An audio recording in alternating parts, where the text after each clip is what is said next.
तो अगर दोस्तों आप लोगों का मैचली मैजिक मसल्स के एक नए एपिसोड के अंदर, तो आज की वीडियो में एक्सप्लेन करने वाला हूँ मैचली सीजन 2 का एपिसोड नंबर 11 को। तो जैसे कि लास्ट वाला एपिसोड में हम लोगों ने देख लिया था कि इनोसेंट जीरो और वेलबर्ग बीच आपस में फाइट होती है, जहाँ पर वेलबर्ग अपनी फुल पावर का इस्तेमाल करके इनोसेंट जीरो को हराने की कोशिश करते हैं, लेकिन वो नाकामयाब रहते हैं इस चीज में, क्योंकि इनोसेंट जीरो उनसे काफी ज्यादा पावरफुल है और वो उनको काफी ज्यादा घायल कर देता है अपनी पावर का इस्तेमाल करके। और जब वो यहाँ पर वेलबर्ग को मारने ही वाला होता है, तभी वहाँ पर मैश आ जाता है और इनोसेंट जीरो को एक किक मारता है, जिसकी वजह से इनोसेंट जीरो थोड़ा सा दूर चला जाता है और वहीं पे लास्ट वाला एपिसोड खत्म हो गया था। तो इस एपिसोड की शुरुआत में वेलबर्ग मैश से कहते हैं कि मैश बर्नर तुम यहाँ से चले जाओ, ये तुम्हारे लिए आया, लेकिन मैश वहाँ से नहीं जाता है। इनोसेंट जीरो कहता है कि मेरी बॉडी की लगातार रिकॉन्फिगरिंग हो रही है, इसकी वजह से मेरे पास एबिलिटी है कि मैं दूसरे मैजिक यूजर के मैजिक को चुरा सकता हूँ, और मैंने अपने टीचर का डार्क मैजिक भी ले लिया है। और अब तुम्हारी बारी है वेलबर्ग, अब तुम्हारा जो स्पेस मैजिक है वो मेरा होगा। वेलबर्ग कहते हैं कि अब ये मेरा मैजिक लेना चाहता है, लेकिन उससे भी ज्यादा इम्पोर्टेंट बात ये है इसकी जो मैजिकल कैपेसिटी है वो मेरे से बहुत ज्यादा है। इनोसेंट जीरो कहता है कि मेरे पास पावर है तो इस दुनिया पे मैं ही राज करूंगा और अब से ये दुनिया मेरी है। मैश बर्नर्ड तुम अगले हो। वेलबर्ग अपने मन में सोचते हो कहते हैं कि अरे नहीं, अगर ये मैश को भी ले गया तो हमारी सारी होप खो जाएगी। लेकिन मैश तो यहाँ पर कुछ अलग ही करता है, वो इनोसेंट जीरो के पास जाता है उसको एक किक मारने के लिए, लेकिन इस बार इनोसेंट जीरो थोड़ा सतर्क होता है और वो मैश को काफी दूर फेंकता है अपनी पावर का इस्तेमाल करके। मैश दूर जाए गिरता है। मैश कहता है कि मैं काफी ज्यादा क्लोज था, जिसके बाद इनोसेंट जीरो से कहता है कि तुम जो चाहो वो सोच सकते हो, लेकिन कर नहीं पाओगे। तुम्हारी पावर और मेरी पावर में बहुत ज्यादा अंतर है, मैं तुमको वापस लेने आया हूँ मैश बर्नर्ड। जिसके बाद वो यहाँ पर अपना फिर से फेस थोड़ा सा चेंज करता है। मैश कहता है कि भाई ये कैसे कर ले रहा है। वेलबर्ग कहते हैं कि इसकी जो मैजिक पावर है वो इसकी बॉडी जितना होल्ड कर सकती है उससे भी ज्यादा है। जिसके बाद इनोसेंट जीरो मैश को कहता है कि इस चीज का मतलब कुछ भी नहीं है, तुम एक इंग्रेडिएंट के अलावा कुछ भी नहीं हो, और इस जिंदगी में तुम्हारा सिर्फ एक ही पर्पज है, तुम मेरे को हायर स्टेट पे एलिवेट करो।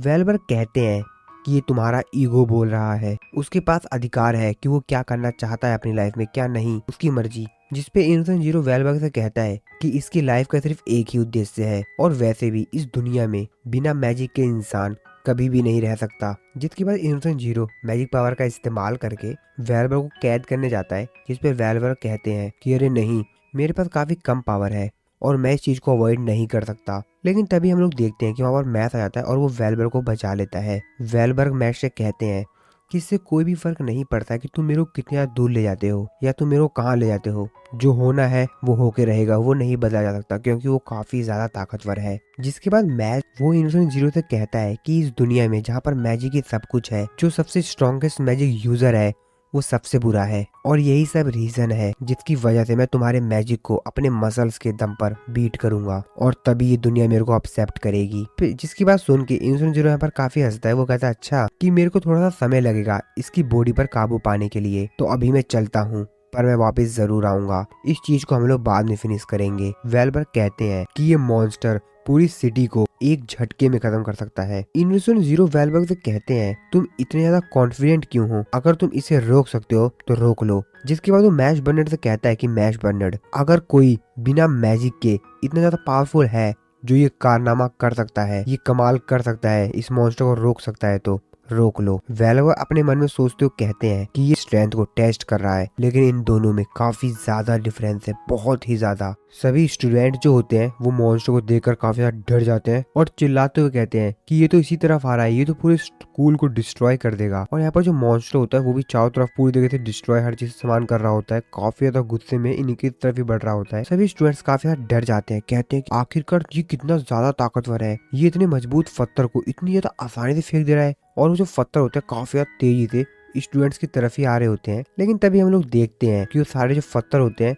आसमान में रुक जाते हैं। तो असल में यहाँ पर जो लेंथ होता है उसने अपनी पावर का इस्तेमाल करके उन पत्थरों को आसमान में रोक दिया होता है ताकि वो स्टूडेंट्स को ना लग पाए। जिसके बाद जो डॉट होता है वो भी अपनी पावर का इस्तेमाल करता है और काफी ज्यादा तेजी से मॉन्स्टर की तरफ फेंकता है, लेकिन वो देखता है कि उसके सामने एक बैरियर आ गया होता है, जिसकी वजह से उस मॉन्स्टर को कुछ नहीं होता है। वो काफी ज्यादा कंफ्यूज होता है, वो कहता है कि आखिरकार भी बैरियर कहाँ से आ गया और मेरे मैजिक का तो कोई भी असर नहीं हुआ, ये किसने कर दिया। डॉट को लग रहा होता है कि कार्डो ने ऐसा कुछ किया है, तो कार्डो के पास आता है, उससे बोलता है कि क्या तुमने किया है, जिस पे कार्डो उसको बताता है कि ये मैजिक नलीफाई बैरियर है, जरूर यहाँ पर कोई दूसरा यूजर होगा जो कि इस मैजिक को कंट्रोल कर रहा है, और जब तक कि हम इसको रोक नहीं देते हैं मैजिक अपना काम करता रहेगा। तो हमारे पास सिर्फ यही चॉइस है कि हम लोग उस मैजिक यूजर को ढूंढें कि आखिरकार ये कर कौन रहा है और उसको रोकें, ताकि हम इस मॉन्स्टर को हरा सकें। सभी स्टूडेंट्स वहां से भागने की कोशिश करते हैं, लेकिन वो जो मैजिक बैरियर होता है उनका जो एग्जिट होता है उसको भी ब्लॉक करता है और कोई भी बच्चा वहां से बाहर नहीं जा पा रहा होता है। सभी बच्चे काफी ज्यादा परेशान हो गए होते हैं और हेल्प के लिए पुकार रहे होते हैं कि हमको बचाओ, हमको बचाओ। डॉट भी भागते हुए उनकी तरफ जा रहा होता है। डॉट कहता है कि ये जो कोई भी कर रहा है वो ये सब कुछ छुप के कर रहा है और मॉन्स्टर भी उन लोगों के पास लगभग पहुंच ही चुका है। मैं काफी ज्यादा लेट हो गया हूँ। सभी स्टूडेंट्स काफी ज्यादा रो रहे होते हैं, काफी ज्यादा चिल्ला रहे होते हैं कि हमको बचाओ, हमको बचाओ, हम यहाँ पे मरना नहीं चाहते हैं। क्या ये इस मैजिक स्कूल का एंड होगा। वो मॉन्स्टर तेजी से इन लोगों की तरफ बढ़ रहा होता है, लेकिन तभी बच्चे नोटिस करते हैं, कहते हैं क्या ये रुक गया क्या। तो यहाँ पर उसके सर पे जो जंजीर बंधी हुई होती है, कोई चीज जंजीर को पीछे खींच रहा होता है, जिस वजह से वो मॉन्स्टर आगे नहीं बढ़ पाता। जिसके बाद हम लोग देखते हैं कि आखिरकार जंजीर को कौन खींच रहा है, और ये कोई और नहीं बल्कि मैश बर्नेड होता है। मैश यहाँ पर पूरी ताकत लगाकर पीछे की तरफ खींचता है ताकि वो मॉन्स्टर आगे ना बढ़ पाए और बच्चे बचे रहें। सभी बच्चों को पता चल जाता है कि ये सब कुछ तो मैश बर्नेड कर रहा है। जिसके बाद मॉन्स्टर भी पीछे मुड़ता है और अपनी पूरी ताकत लगाकर अपनी जंजीर को खींचने लगता है ताकि वो आगे जाए और सब कुछ डिस्ट्रॉय कर दे। लेकिन मैश भी अपनी फुल पावर लगा रहा होता है ताकि वो यहाँ पर आगे बढ़ के स्कूल को डिस्ट्रॉय ना कर पाए। अब यहाँ पर जो बच्चे होते हैं वो कहते हैं कि यहाँ पे चल क्या रहा है, ये दोनों यहाँ पर टगवार खेल रहे हैं क्या। यहाँ पर जो स्टूडेंट्स होते हैं इनके बीच में आपस में बहस होने लग जाती है। कुछ बच्चे कहते हैं कि क्या हमको इसको यहीं पे छोड़ के चले जाना चाहिए, कुछ कहते हैं कि वो मैजिक का इस्तेमाल नहीं कर सकता है, तो कुछ कहते हैं कि सोचो अगर वो स्कूल के टॉप पर हो तो इन्हीं बीच में ऐसा बातचीत चल रही होती है। बच्चे कहते हैं कि नहीं, ऐसा नहीं हो सकता है, इस वर्ल्ड में जो मैजिक इस्तेमाल नहीं कर सकते उनके लिए कोई भी जगह नहीं है। तभी उनमें से एक स्टूडेंट कहता है कि क्या ये मैटर करता है, क्या ये मैटर करता है कि वो मैजिक का इस्तेमाल नहीं कर सकता है, लेकिन फिर भी वो हमको और हमारे स्कूल को बचाने की कोशिश तो कर रहा है। इसके बाद सभी स्टूडेंट्स जो होते हैं एक साथ चिल्लाने लग जाते हैं, यू कैन डू इट, हाँ तुम कर सकते हो, तुम कर सकते हो। फिन जो होता है वो देखकर काफी ज्यादा हैरान होता है। वो कहता है कि मैं तो इस चीज पे बिलीव ही नहीं कर पा रहा हूँ कि सभी बच्चे एक साथ बोल रहे हैं। मैश बर्नेड जब स्कूल में पहली बार आया था तो मैश इन बच्चों के लिए कुछ भी नहीं था, लेकिन आज ये बच्चे इसके लिए एक साथ कह रहे हैं कि हाँ तुम कर सकते हो। एक ऐसी दुनिया जहाँ पर मैजिक ही सब कुछ है। मैश जो कि मैजिक का इस्तेमाल नहीं कर सकता है, क्या ये इस रूल को चेंज कर सकता है। सभी बच्चे जो होते हैं वो यहाँ पर चिल्ला रहे होते हैं कि तुम अपना बेस्ट देना, तुम अपना बेस्ट दो, तुम्हें गिव अप नहीं करना है मैश बर्नेड, तुम ये कर सकते हो। सभी बच्चे फुल जोश में मैश को यहाँ पर सपोर्ट कर रहे होते कि हाँ मैश तुम कर सकते हो, मैश तुम कर सकते हो। और फाइनली काफी ज्यादा मेहनत करने के बाद मैश उस मॉन्स्टर को हरा देता है। सभी बच्चे देख के काफी ज्यादा खुश होते हैं।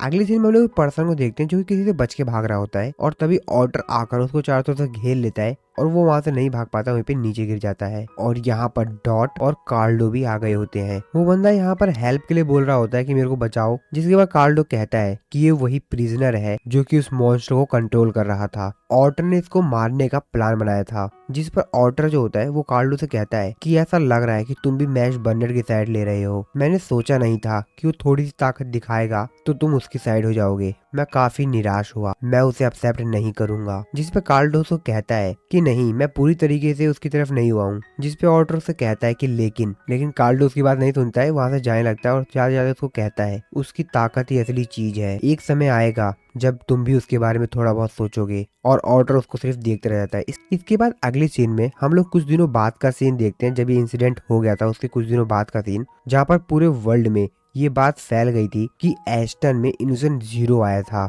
और इस सिचुएशन को संभालने के लिए सभी लोग ज्यादा पैनिक ना हो, इसीलिए ऑफिशियल्स ने यहाँ पर एक स्टोरी बनाई थी कि डिवाइन विजनरी ने उसके ऊपर कंट्रोल कर लिया, आपको ज्यादा डरने की जरूरत नहीं है। लेकिन लोगों को अभी भी काफी सारे डाउट्स थे। साथ ही में जो द ब्यूरो ऑफ मैजिक था उसने भी अपनी सिक्योरिटी को काफी ज्यादा बढ़ा दिया और इस बात का ध्यान रखा कि किसी भी तरीके से कोई भी इंफॉर्मेशन बाहर लीक ना हो। मैश ही था जिसको सारा सच पता था, क्योंकि इस पूरे इंसिडेंट में वही तो था जिसने सब कुछ देखा था। इसके बाद अगले सीन में हम लोग देखते हैं कि मैश और उसके बाकी सभी दोस्त बीच पे घूमने के लिए आए हुए हैं। डॉट कहता है कि समर में बीच पे तो आना ही चाहिए, जिस पे मैश उसको बताता है मैं बीच पे आज से पहले कभी नहीं आया हूँ। फिन बताता है कि मैं आया हूँ लेकिन फ्रेंड्स के साथ कभी नहीं। डॉट, मैश और लेंस तीनों कहते हैं कि हाँ हम भी नहीं। इसके बाद ये सभी लोग यहाँ पर एंजॉय करने लग जाते हैं। मैश और डॉट जो कि पानी के पास खेल रहे होते हैं, फिन, लेंस और लेमन बैठे हुए होते हैं, आपस में बात कर रहे होते हैं। फिन कहता है कि मेरे को इस चीज के ऊपर तो विश्वास ही नहीं हो रहा है कि मैथ इनोसेंट जीरो का चाइल्ड है। लेमन कहती है कि इसमें मैथ का कोई भी दोष नहीं है, ये तो जस्ट उसके अपोजिट है और मैथ तो सिर्फ पीस चाहता है।